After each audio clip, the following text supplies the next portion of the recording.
যখন আমাদের কোনো কর্মী তারা অত্যাচারিত হয় আর সেই অত্যাচারের পরে থানাতে কমপ্লেন করতে এলে তাদেরকে হুমকির মুখে পড়তে হয়। থানা যে অসহযোগিতা করে, থানা কি কেদার ঘোষ এখানে সেরাপতের কথাতে চলে?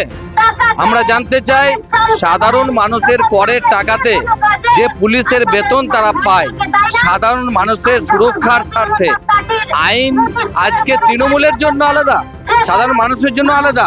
আমরা জানতে চাই তিনি যেভাবে অসহযোগিতা করেছেন, যে ভাষাতে কথা বলেছেন, আজকে একটা ভারতীয় জনতা পার্টির সভাপতি হয়ে মণ্ডলের তিনি একজন কর্মীর পাশে দাঁড়াতে চেয়েছেন, তাকে কেন আজকে থানাতে ডিউটি অবস্থাতে অপমান করা হয়? বিভিন্ন সময়ে সিভিক ভলেন্টিয়ার দিয়ে গ্রামে গ্রামে ভারতীয় জনতা পার্টির কর্মীদের ভয় দেখানো হয়, মিথ্যা কেস দেওয়ার হুমকি দেওয়া হয়। এই সমস্ত কিছুর বিরুদ্ধে একই সাথে যেভাবে অবৈধ বালি পাচার এবং ওভারলোডিং বালি পাচার যেভাবে চলছে এই পুলিশের মদতে, আমরা আজকে থানাতে ডেপুটেশন দেব এবং হুঁশিয়ারি দিতে চাই, থানা যদি মনে করে যে তৃণমূলের কথাতে চলবো, তাহলে তৃণমূলের ঝান্ডা নিয়ে উর্দি ছেড়ে তাদেরকে কাজ করতে আমরা অনুরোধ করব।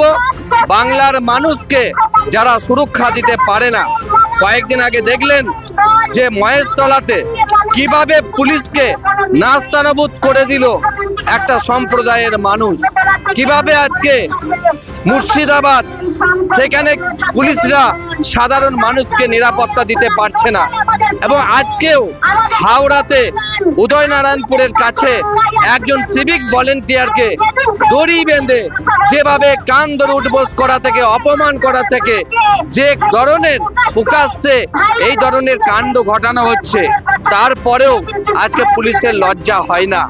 আজকে তৃণমূল কংগ্রেসের যিনি জেলা সভাপতি ছিলেন, তিনি যে ভাষাতে কথা বলেছেন, তারপরও পুলিশ কোনো ব্যবস্থা নিতে পারল না।